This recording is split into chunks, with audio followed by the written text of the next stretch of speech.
Assalamualaikum warahmatullahi wabarakatuh. Kita bertemu lagi dalam mata kuliah abnormal manajemen situasi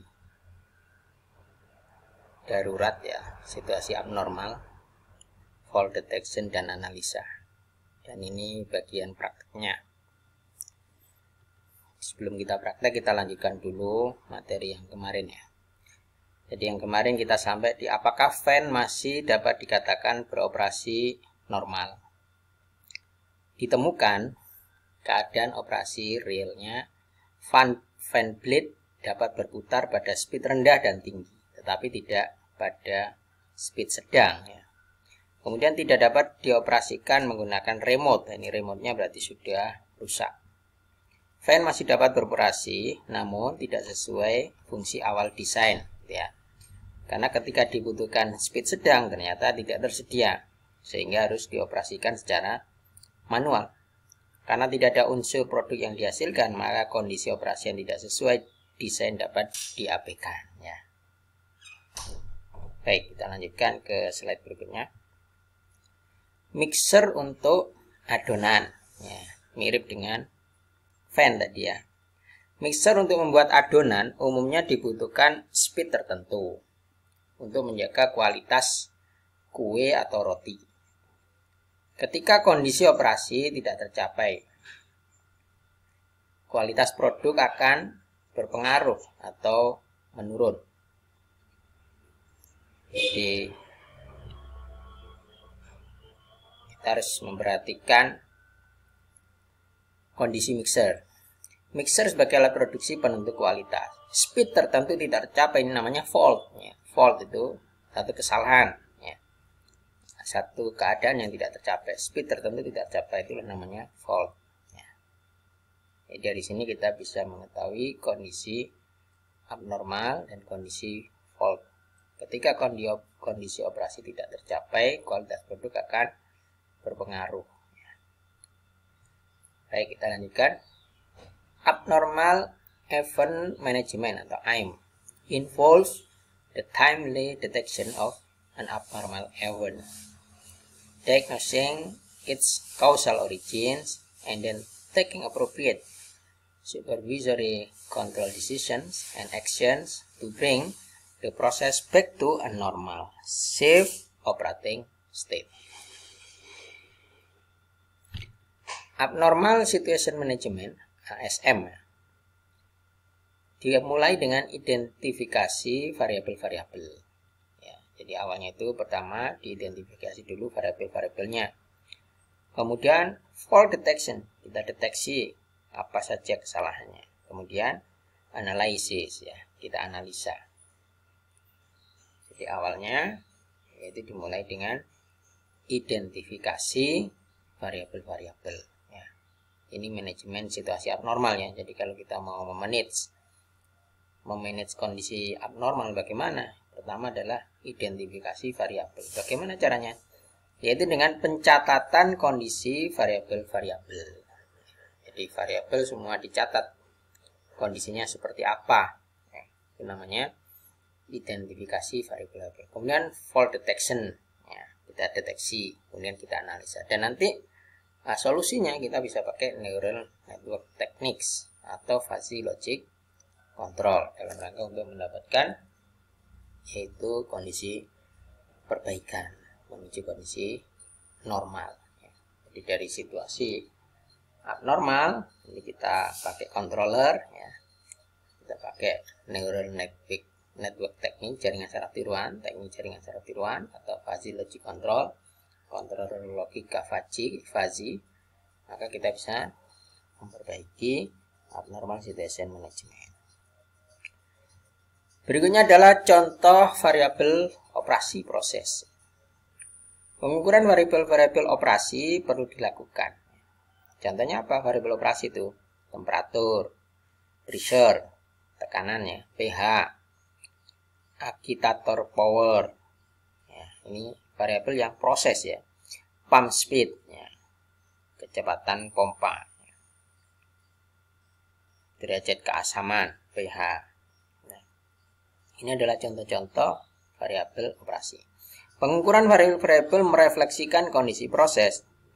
Jika hasil pengukuran masih sesuai dengan kondisi desain operasi, proses akan berjalan dengan normal. Ya.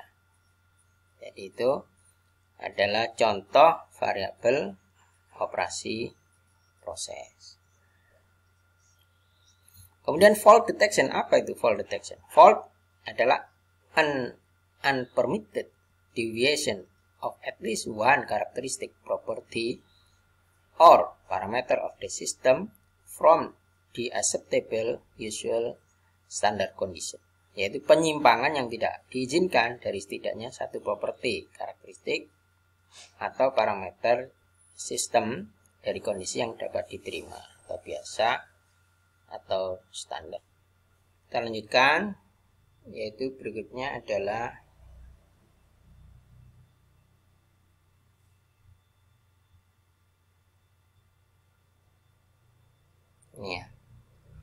monitoring abnormal situation. Requirement for advanced monitoring and supervision system which can timely detect abnormal situation in workspace and send notification to the component in charge of reacting to them. Real-time monitoring. Ya, jadi yang penting di sini adalah timely detect abnormal situation. Jadi waktunya harus kita deteksi kapan itu terjadi, yaitu real-time monitoring. Kapan terjadi abnormal, kapan terjadi fault, ya, fault detection. Jadi di sini penekanannya pada timely detect abnormal system. Kemudian langkahnya apa? Yaitu notification. Ya, kasih notifikasi. Kemudian apa? Reacting to them. Ya, kita buat reaksi. Reacting to them. Jadi cara memonitoring situasi abnormal, yaitu pertama kita timely detect, kemudian yang kedua notif, kemudian yang berikutnya adalah reacting. Ya, ada 3.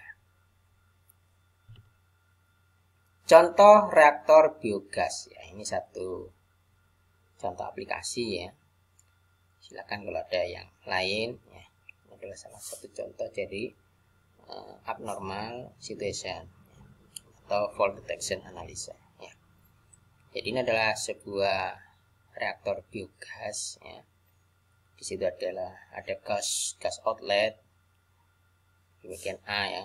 Kemudian ada B, itu adalah temperatur sensor temperatur, sensor suhu. Kemudian ada magnetic stirrer, itu ya untuk reaktor biogas.